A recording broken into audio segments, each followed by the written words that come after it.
Willie Nelson isn't just a country music icon. He's a living monument to pain, perseverance, and poetic rebellion. For over 70 years, his voice has been a companion to wanderers, lovers, and dreamers.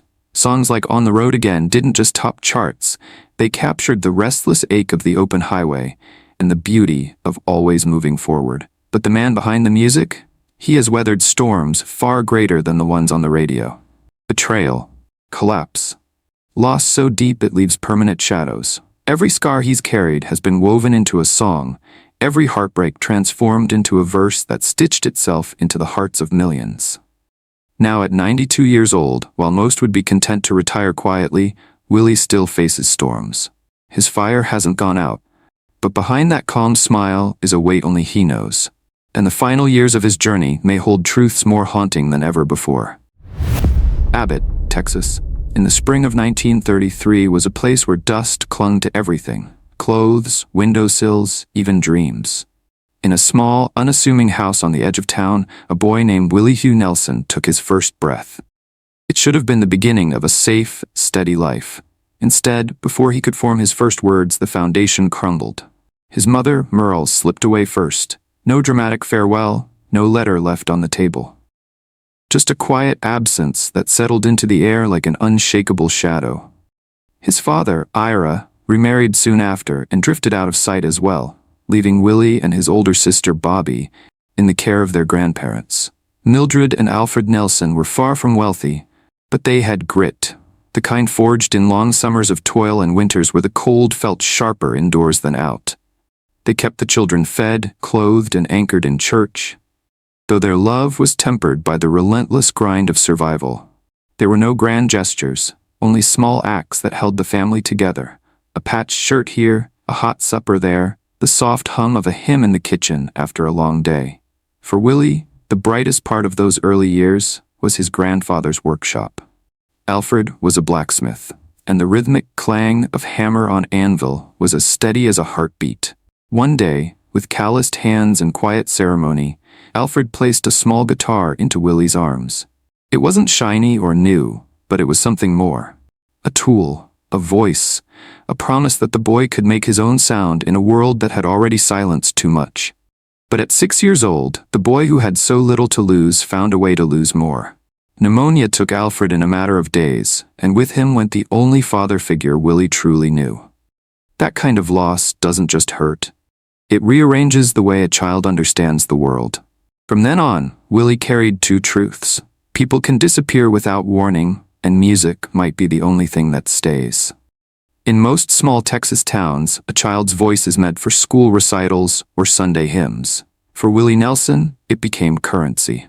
By the time he was 9, the guitar his grandfather had placed in his hands wasn't just an instrument, it was a tool to barter against hunger. A way to turn empty nights into something that might pay for the next day's bread. He played anywhere they would let him stand. In church, his gospel songs rose into the rafters, carrying more longing than praise. In dim-lit beer halls, the air thick with cigarette smoke, he strummed the same chords but changed the words, bending his voice to fit the crowd in front of him. Whether the audience was a row of bowed heads in pews or a handful of ranch hands nursing whiskey, the truth was the same. Every performance was less about applause and more about survival. Willie wasn't chasing the dream of fame, not yet.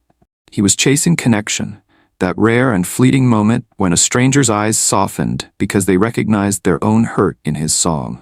And while most boys his age were running bases or skipping stones, Willie was memorizing chord shapes by feel, training his hands to keep going even when the calluses split and stung. Music gave him something else too: control. In a childhood marked by sudden departures and unanswered questions, a song was one thing he could start and finish on his own terms. Each verse, each chorus was a place where no one could walk out without warning. By his mid-20s, Willie Nelson had drifted to Nashville, the city every country songwriter dreams of conquering. But in those years, dreams didn't knock politely. They slammed the door and left you outside. Every label executive he met seemed to have the same polite smile, the same rehearsed line: "Your songs are good, but your voice, it's not what we're looking for." Days were a blur of hustling for gigs, playing borrowed guitars in other people's bars. Nights were worse. Hours spent in a small, decaying trailer on the edge of a cemetery, the kind of place where the silence feels heavier than the air. For Willie, the rejection began to sink deeper than professional frustration. It became personal. It began to feel like proof that he was invisible. One night, after too many drinks and too many closed doors, he walked out into the middle of a busy street and lay down. The asphalt was cold beneath him, the street lamps buzzing faintly overhead. Cars swerved, horns blared, but no one stopped. No headlights paused to see if he was alive or dead. When he finally stood up and wandered back to a bar, there was no epiphany waiting for him, only another drink. It wasn't the kind of bottom you tell as a triumphant story later. It was the quiet, lonely kind, where the world keeps spinning and you're left wondering if it would notice at all if you weren't there. And yet, even in that emptiness, he carried one constant: the guitar slung over his shoulder, waiting for him to decide what to do next. When survival depends on selling songs, ownership becomes a luxury. In 1959, Willie Nelson was broke in Houston, a baby on the way, and a refrigerator nearly empty. He had written a tender gospel tune called Family Bible, a song rooted in memories of his grandmother's hymns drifting across a dinner table. It wasn't just music, it was family history, pressed into melody. But groceries couldn't be bought with sentiment. For $100, Willie sold the song outright. Within months, it became a hit for another artist. His name wasn't even on the label. It wouldn't be the last time. Nashville might not have wanted Willie's voice, but it wanted his words. The haunting ache of Crazy, immortalized by Patsy Cline. The bittersweet grace of Funny How Time Slips Away, carried by Billy Walker. The holiday melancholy of Pretty Paper, given life through Roy Orbison. These songs were not cast-offs, they were among the most enduring in American music. And yet to the average listener, Willie Nelson was invisible. Each sale was a trade. His name for their voice, his story for their spotlight. It was an odd kind of success, knowing the world was singing your words without knowing you existed. Nashville executives insisted his own voice was too rough, too unpolished. But Willie understood something they didn't. Polish can make a song shine, but grit makes it last. In the early 70s, RCA dropped him. His ranch in Ridgetop had burned down. His marriage to Shirley Colley collapsed after she discovered hospital bills for another woman's baby. At 39, he could have quit. Instead, he returned to Texas, specifically Austin. Austin didn't care about Nashville polish. In smoky bars, hippies and cowboys shared tables. Willie's rough voice wasn't a liability here, it was the point. In 1973, he released Shotgun Willie. It was raw, unapologetic. Then Phases and Stages, a heartbreak album. And in 1975, Red-Headed Stranger, sparse, haunting, revolutionary. Critics called it unmarketable. Fans made it a classic. That same year, Wanted, The Outlaws, with Waylon Jennings, Jesse Coulter, and Tom Paul Glaser, became the first country album to go platinum. By the early 90s, Willie had rebuilt, and then came the IRS, $16.7 million in unpaid taxes. Bad advisors, bad luck. They seized his ranch, his studio, even tried to take Trigger. Willie didn't hide. He recorded the IRS tapes, Who'll Buy My Memories, and sold it directly to the public. Fans rallied, and dollar by dollar he paid the debt. Christmas 1991, Willie's firstborn son, Billy, died. Willie said, "I've never experienced anything so devastating in my life." The years after brought more blows. 2020, Paul English, his drummer and best friend. 2022, Sister Bobby, his first bandmate and lifelong harmony. 2024, Chris Christopherson, fellow Highwayman and soul brother.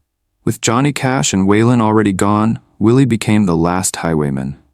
Willie began smoking cigarettes at 6 years old, trading eggs from his family's chickens for Camels. It claimed his parents, step-parents, and nearly him. Decades of smoking led to emphysema, a collapsed lung, and stem cell treatment in 2015. He gave up tobacco, then smoking marijuana, switching to edibles. Yoga, meditation, and a quieter life on his ranch keep him going. Now, Willie lives in Spicewood, Texas, on a ranch worth over $3 million. His children, especially Lucas and Amy, play music with him. His net worth, rebuilt through touring, royalties, and his CBD line Willie's Remedy, is around $30 million. In April 2025, he released his 76th solo album, The Last Leaf on the Tree, with his son Micah. It's about aging, loss, and letting go, but it isn't a farewell. It's a testament. At 92, Willie doesn't chase youth, he honors age. Every song now is a conversation with the ghosts he's lost. Every performance, a eulogy wrapped in melody. And maybe that's why he's still here. Not to escape pain, but to turn it into something the world can hold. Because some voices never fade. And Willie Nelson? He's proof that even a cracked heart can still sing. If Willie's music has ever found you in a lonely night, kept you company on a long drive, or reminded you that you're stronger than the storm you're in, take a moment now to honor him. Hit that like button as a standing ovation for a man who's given the world everything and still hasn't stopped giving. Share this video so the next person who needs to hear his story finds it. And if you've got a Willie memory, a song, a concert, a moment, leave it in the comments, because together, those memories will make sure his voice never goes silent.